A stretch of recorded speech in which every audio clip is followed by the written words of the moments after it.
High, আমি সোহিনী। চলো আজকে আমার দিনটা কেমন কাটলো সেটা তোমাদের সাথে শেয়ার করা যাক। আজ ছিল 17ই সেপ্টেম্বর, বিশ্বকর্মা পুজো প্লাস রান্না পুজো। আর আমাদের ছিল একটা রান্না পুজো বাড়িতে নিমন্ত্রণ।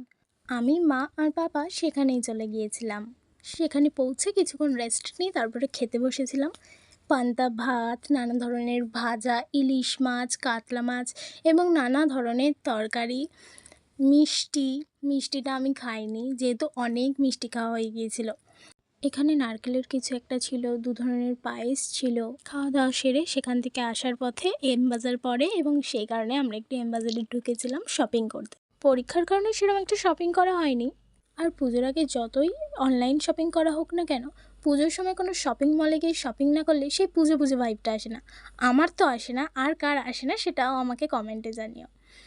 তারপরে কেনাকাটা কমপ্লিট করে আমরা ঠান্ডা কিনে আইসক্রিম খেতে খেতে বাড়ি চলে এসেছিলাম। আজকের ব্লগটা এতটুকুই।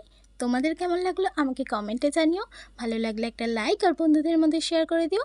আর আমার চ্যানেলটাকে সাবস্ক্রাইব করে রেখো। দেখা হবে আবার নতুন কোনো মিনি ব্লগে। ততক্ষণের জন্য টাটা, বাই।